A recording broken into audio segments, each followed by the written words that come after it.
ஆக்சுவலா விஜய் வந்து கரியரின் உச்சத்துல தான் இருக்காரு. நீங்க வந்து அவரோட கரியரின் உச்சம், ஏன்னா அவர் அதிகமா சம்பளம் வாங்குறாரு, அதனால அவரோட கரியரின் உச்சத்துல இருக்காரு. இப்போ வந்து நீங்க என்ன, கமல் வந்து நல்ல படம் கண்டென்ட் ட்ரிவன் ஃபிலிம்ஸ் எல்லாம் எடுத்தப்போ கண்டென்ட் செமையா இருந்துச்சு, அப்போ அது வந்து அவரோட கரியரின் உச்சம் சொல்லுவீங்களா? இல்ல அந்த மாதிரிதான் இப்பதான் அவரோட கரியர். ஏன்னா கமலுக்கு இப்பதானே நிஜமா உச்சம், விஜய்க்கு வந்து விஜயோட உச்சம்டா, விஜய் தான்டா பீக்கே. ஆக்சுவலா இப்போ டிஎன்ல யாரு டாப்ல இருக்காருன்னு பாத்தீங்கன்னா நான் விஜய் தான் சொல்லுவேன். பைத்தியக்காரன் நீ தான் விஜயோட உச்சம்ன்ற வளர்றான்டா. ஏய் கரெக்டா தான். ஆக்சுவலா யாரு தெரியுமா, ரஜினி தான் இருக்கிறதுல இப்போதைக்கு. ஏன்னா அட் தி ஏஜ் ஆஃப் 70+ இல்ல 600 கோடி ஒரு படம் ஓடிங்க, அடுத்து ஆர்கேஃபேயோட ஒரு படம், அதுக்கப்புறம் இப்போ அனௌன்ஸ்மெண்ட் ஒன்று வரப்போகுது. அதான் ஒருத்தர் 70+ மிச்சவங்கலாம் அப்பா கேரக்டர் பண்ணிருப்பாங்கன்னு நினைக்கிறேன். 70+ சொன்ன. நேத்து நான் வந்து மன சங்கர வரப்பிரசாத் காருன்னு ஒரு படம் பார்த்தேன். அது வந்து அவர் ஏஜ் பார்க்கும்போது கூகுள் பண்ணி பார்த்தேன். ஏஜ் பார்க்கும்போது 17 இருந்துச்சு. நானே லைட்டா ஷாக் ஆயிட்டேன். பட் ஆளு 70 மாதிரிலாம் தெரியல, செம்ம ஃபிட்டா ஆக்டிவா இருக்காரு. படம் தான் ரொம்ப கேவலமா இருந்துச்சு. சிரஞ்சீவி விசுவாசம் தான் அந்த படம். ஆக்சுவலா இந்த வீடியோட டாபிக் பேர் வந்து அடுத்த யங் ஜெனரேஷன் முன்னாடி இருக்கவங்க போயிட்டு இருக்கோம். சரி ஓகே, இப்போ வந்து டாப்ல இருக்கிறது யாருன்னா ஆக்சுவலா விஜய். ஆனா விஜய் பீக்கு கிடையாது, அது விஜயோட பீக்கு. ஏஜ் வைஸ் பாக்கலாம், ஓகேவா? ஏஜ் வைஸ் பார்த்தா ரஜினி யாரு அங்க போவாதடா. ரஜினிக்கு யாரு ரிப்ளேஸ் பண்ணா எங்க தலைவர் பிஆர் தான் அடுத்த குட்டி தலைவர்.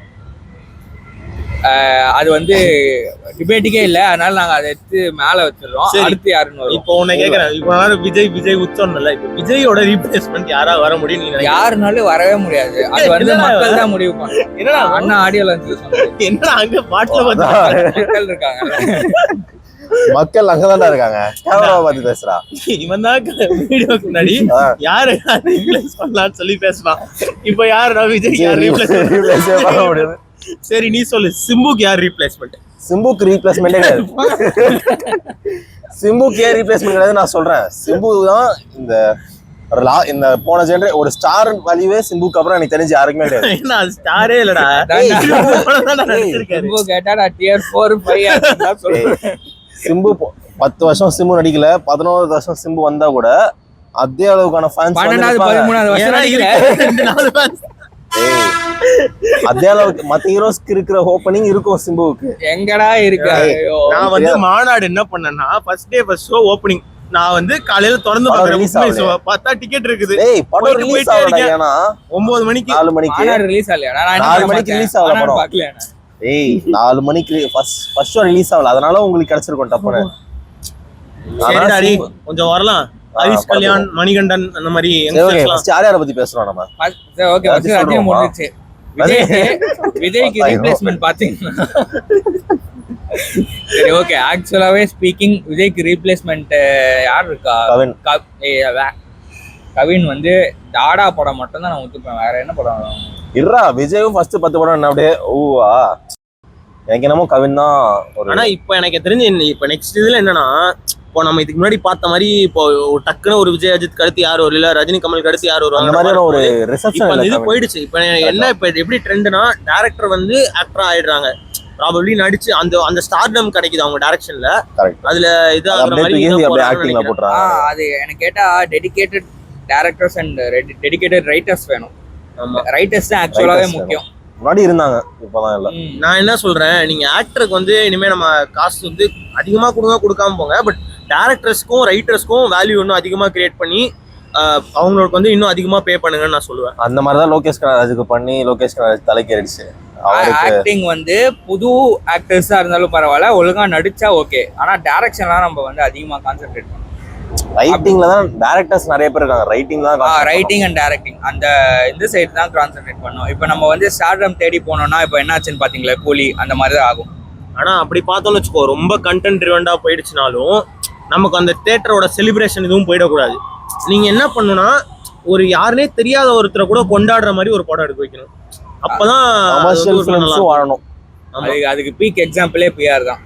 அவர் வந்து 3 படமுமே தியேட்டர்ல வந்து செதற விட்டாங்க, அந்த மாதிரி இருந்துச்சு.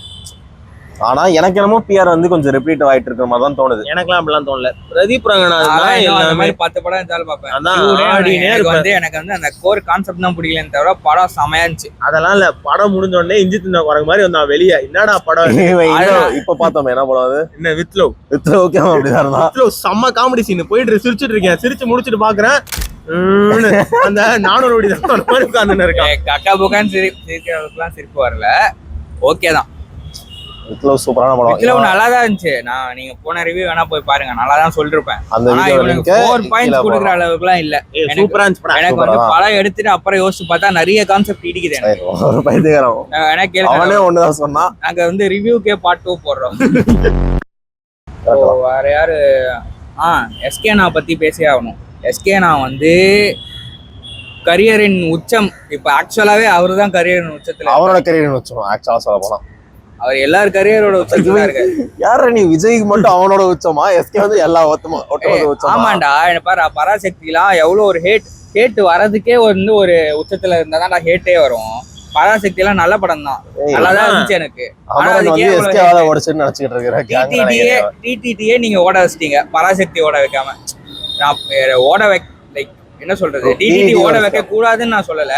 ஆனா வந்து எனக்கு அவ்வளோ போய் பார்த்து எல்லாரும் படம் பீக்கு அந்த மாதிரி சொன்னாலும் இல்ல, ஒரு நார்மலான படம் தான் அது. நீங்க வந்து மேபி எல்லாருமே மலையாள ஃபேன்ஸா இருப்பீங்கன்னு நினைக்கிறேன். அந்த அளவுக்கு கூட இல்லடா. மலையாள படம் எல்லாம் இல்ல. மலையாள படமா தான் இருந்துச்சு. மலையாள படம் தான் இருந்தது. ஃபுல்லா அப்படியே ஓட்டி கடைசில நிறைய கடை எடுத்தாங்க. சும்மா வந்து லைக் ஒரு சின்ன ஸ்கிரிப்ட், சின்ன லொகேஷன், பெருசா பட்ஜெட் எல்லாம் இல்லாம ஒரு நார்மலா போயிட்டு கடைசில ஒரு ட்விஸ்டோட முடியும். ட்விஸ்ட் எல்லாம் ஹோல்சமா முடியும். அந்த மாதிரி ஹோல்சமா முடிச்சு எடுத்துருக்கீங்க. பட் ஏன்டா தலைவர் தம்பி தமிழ் ரிவ்யூ சொல்லிக்கிட்டு இருக்க?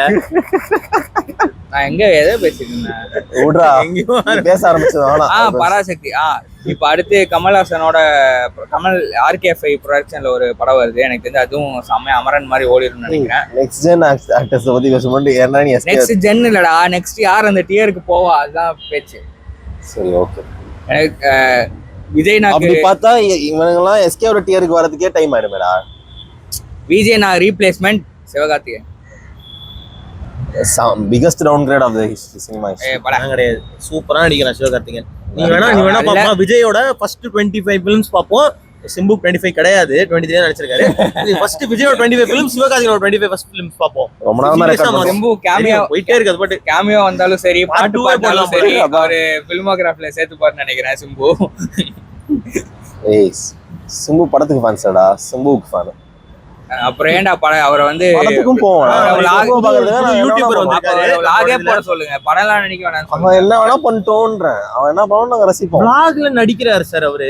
வ்ளாக்ல பிடிஎஸ் யாராவது கேமரா வச்சாங்கன்னா நடிப்பாங்க, ஷார்ட்ல நடிப்பாங்க. அவர் பிடிஎஸ் வீடியோல நடிக்கிறாரு. சிம்பு வந்து அவ்வளோ என்னடா சிம்பு இவ்வளோ ஒரு காட் காம்ப்ளெக்ஸான மைண்ட் திங்கிங்ல இல்ல. நீங்க அந்த வீடியோனா பாருங்க. சிம்பு மட்டும் நடிச்சுன்னு இருப்பாரு. பக்கத்துல இருக்கவங்க எல்லாம் பாப்பாங்க, ப்ரோ இவ்வளவு நேரம் வேற மாதிரி இருந்தீங்களே, கேமரா ஆன் பண்ணனே. ஒரு அதெல்லாம் பழைய சிம்புடா. இவனுக்கு ஆத்மன் சிம்புவை பத்தி தெரியல. நீங்க புரிஞ்சுக்கோங்க. ஆனா பழைய சிம்பு வந்து நடிச்சுன்னு தான் சுத்தின்னு இருந்தாரு. அப்போ பழைய சிம்பு வேற மாதிரியான சிம்புடா. டேய் அது ஒரு ஜாலியான சிம்பு. இப்போ இருக்கிற சிம்பு வேற. சிம்பு ரொம்ப ஃபோக்கஸ்டா. எது மேல? முன்னாடிலாம் அப்ப ஃபோக்கஸ்டா இல்ல. முன்னாடி அது வேற மாதிரி ஒரு ஃபோக்கஸ். முன்னாடி யார் மேல ஃபோக்கஸ் இல்லங்கய்யா. ஃபோக்கஸ்னு ஒரு 4 படம் அனௌன்ஸ் பண்ணாருங்க போன பர்த்டேக்கு. இந்த படம் ஒரு 8 படம் அனௌன்ஸ் பண்ணுவாருன்னு நினைச்சேன். சரி ஓகே. உங்களுக்குலாம் வீடியோ பிடிச்சிருந்துச்சுன்னா லைக் பண்ணாதீங்க, ஷேர் பண்ணாதீங்க, சப்ஸ்கிரைப் பண்ணாதீங்க. ஆமா, பெல் ஐக்கான்லாம் பிரஸ் பண்ணாதீங்க. ஏன்னா இதெல்லாம் பண்ணீங்கன்னா நாங்க வந்து வளர்ந்துருவோம். ஃபேமஸ் ஆயிட்டா நாங்கனால இஷ்டத்துக்கு போட்டு அடிக்க முடியாது. நாங்க வந்து இஷ்டத்துக்கு பேச முடியாது.